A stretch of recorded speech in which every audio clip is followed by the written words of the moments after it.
anybody that's in one of those difficult situations that I speak of, the option is you can give life, even if it's to a child that maybe you are not capable of being able to care for, and you're thinking about abandoning. A safe surrender site like Hope's Cradle here at the Children's Cottage is something that wasn't afforded to anybody living in the city a year ago, but it's here now. And yes, 100%. They can place their baby in Hope's Cradle, and then up to 30 days, they could change their mind. But even past that, they can appeal and explain what happened. Like, the bottom line is that across the country, the feeling is that babies are best with blood if there is a safe place for them to be. Adam Soos here for Rebel News. Just a quick disclaimer before this video commences. The content in this report may not be appropriate for all ages. It includes details of the discovery of an abandoned newborn. So for people particularly sensitive to the loss of young life, or for younger viewers, please take caution and discretion before watching this video. I'm here in the Calgary community of Bowness at the very location where in 2017 on Christmas Eve, as families gathered to commemorate the birth of Christ, a tragedy was unfolding right here as a community member discovered in what used to be a recycling and dumpster site provided by the city right here behind me, the body of an abandoned deceased newborn baby. The baby was eventually called Baby Eve, and the folks involved with Baby Eve's story were categorically devastated by what had happened, and they decided that this quite simply could not be allowed to happen again. So they took action, and thus Hope's Cradle was born. Hope's Cradle is an initiative that ensures that parents unable to care for children know that there's a safe place to anonymously drop off their child, to ensure that that child is cared for, and to ensure that a child is never again abandoned in a dumpster in a parking lot like this. With Calgary just having received its first Hope's Cradle site, I was very fortunate to be joined by some of the people involved in this story to learn more. Approximately 11:30 p.m. on Sunday, December 24th, 2017, a resident of the community called police after finding the body of a newborn in a garage bin located behind 7943 43rd Avenue Northwest. It was back in 2017. I was one member of a larger investigative team that had our Christmas Eve interrupted at about midnight with a call that a bottle picker in the area had came across a baby who had been found in a recycling bin, and that baby had been deceased. Over the 15 years that I was investigating murders, I can think of about a half dozen times that we had similar scenarios sort of come as a result, and there's been some since as well. It's probably very rare that we ever come across an infant that's been disposed of. I think often, just because of the size and the nature of the crime, that we're not really aware of what the total problem is, and that's the biggest reason for that is the method of operation, or the consistent common denominator is these babies, before they were born, nobody even knew. Right. Often the pregnancies are concealed. There's no, reporting to a doctor to check in on things all the way sort of through the pregnancy. In 2017, a baby was found actually just down the road from the Children's Cottage, beautiful new location that we are currently in. And unfortunately, the baby was found deceased. And our board chair was an active duty homicide detective at the time. And it was on Christmas Eve. So there was kind of an added layer of rocking, the whole community, let alone him. So a year later, when the trial and everything came up, he came to me and asked if Gems for Gems could perhaps do something about this. And I was thrilled because a year ago when it happened, I started digging into all the different successful programs globally, why they used to be in certain areas and were no longer there. And I was super excited to be able to take all that information to our board, and immediately they all said yes. So Gems for Gems is a nationally registered charity that seeks to be able to support survivors of domestic abuse. And we do that through empowering them emotionally, and then also trying to help them recover financially and just economically, period. So we have full scholarships to trade schools. We have Hope's Cradle. We have a Thrive program that teaches self-defense, financial literacy, resilience, and other things as well. And then yes, now we have Hope's Cradle. It's very easy to look at the women who make this decision and villainize them. But the bottom line is that statistically, they're women who are trafficked. They're women who are coming from abusive homes. They're women who are abused either in their romantic relationships or in their family. And it's what we need to understand, and what we need the public to understand, is that we can't understand. We can't possibly know what they're going through. And so we just need to stop trying and meet them where they're at and provide an option that they clearly need. It's that case plus those other ones that sort of make you realize that, hey, you know what? One thing that hasn't happened is there's no one's taken the initiative at this point to provide an option where we don't have to read about stories like that. Right. And so that was sort of the idea behind Hope's Cradle, and it was a shared idea by a number of different people. Luckily, the Strathmore Fire Department was one of the very first, or was the very first in Southern Alberta to come on board with the idea of putting in a cradle.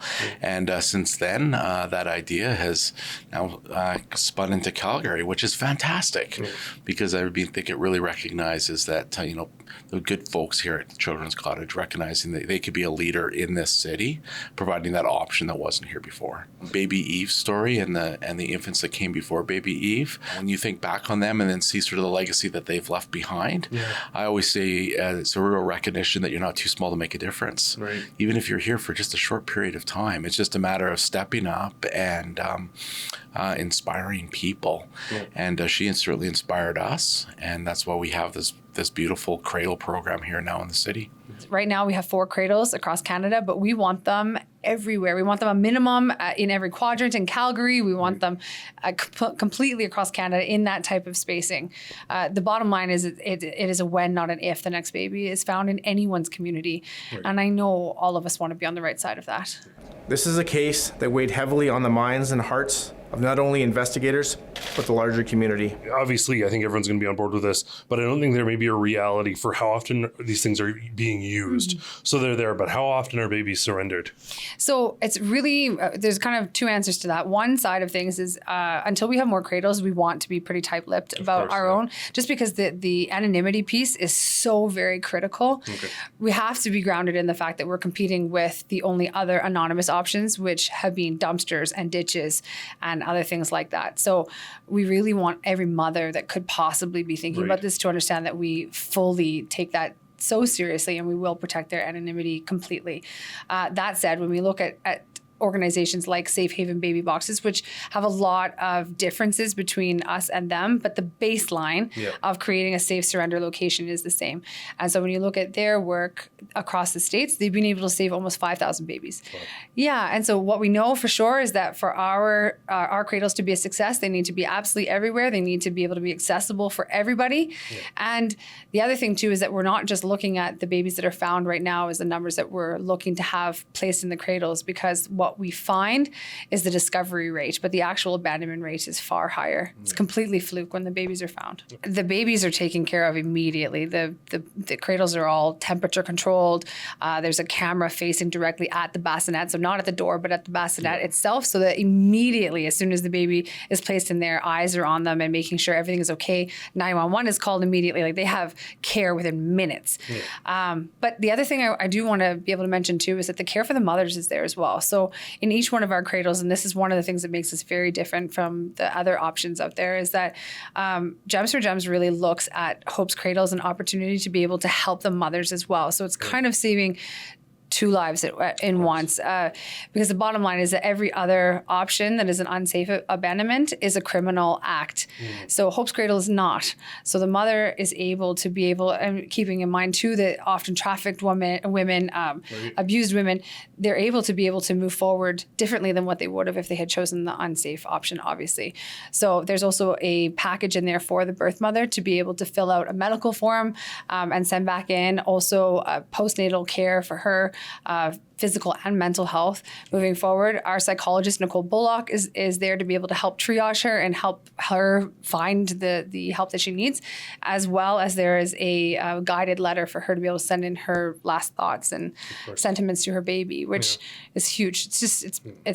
We try to make it as wholesome and protected and supportive for both sides of the equation as we can the whole process? I was originally drawn into Gems for Gems because a family was looking for an outlet dealing with one of the another very tragic intimate case of intimate partner violence and homicide that had occurred in the city, and they had landed into Jordan's world at Gems for Gems, and it was through them that I was actually introduced into the organization.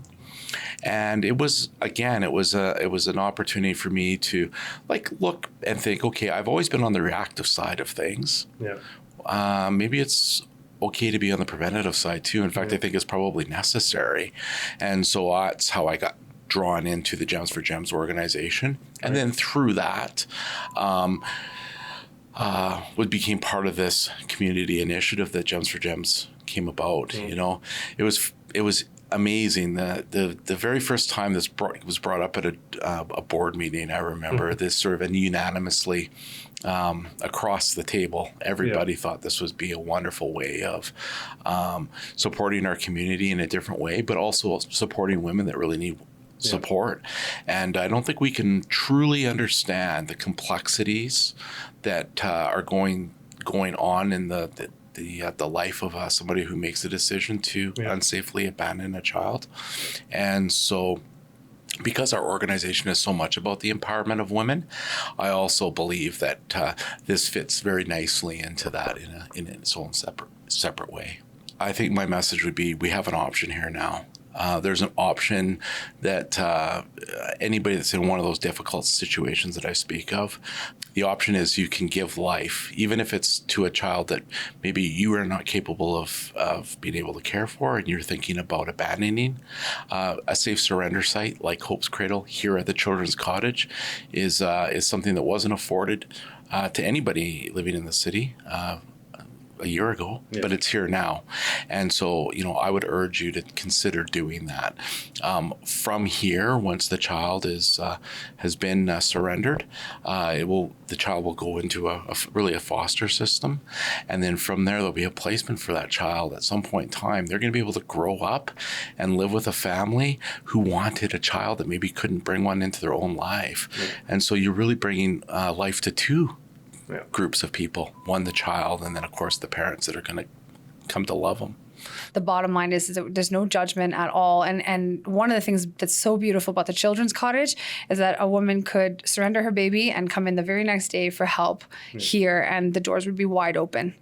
Is there a way for them to come back into the baby's life? Gosh, yes. And I so hope that Hope's Cradle gets used for that. Yeah. It's very easy for us to focus on the worst case scenarios. And the worst case scenario, this is the best case scenario for that. But there's also so many other areas where, what if the baby is being mistreated by a spouse and the other one sees that and is worried for the baby and all of that. There's so many different ways that this cradle can be used. And yes, 100%, they can place their baby in Hope's Cradle, and then up to 30 days, they could change their mind. But even past that, they can appeal and explain what happened. The bottom line is that across the country, the feeling is that babies are best with blood if there is a safe place for them to be.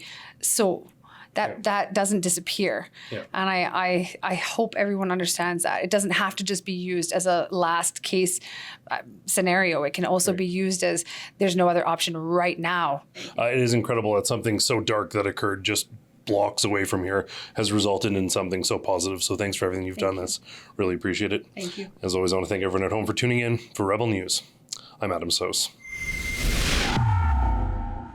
Justin Trudeau's censorious and Orwellian government wants to control every aspect of your life, and that includes the content that you can access on social media. Quite frankly, if you found this report on social media today, that's great. We already know that thanks to the actions of the Liberal government, Justin Trudeau, you probably didn't find it on Instagram or Facebook unless you're using a VPN, but they won't stop at that. They want to control everything, absolutely everything about your experience on social media. And if you think that's wrong, I need you to sign our petition at stopthecensorship.com.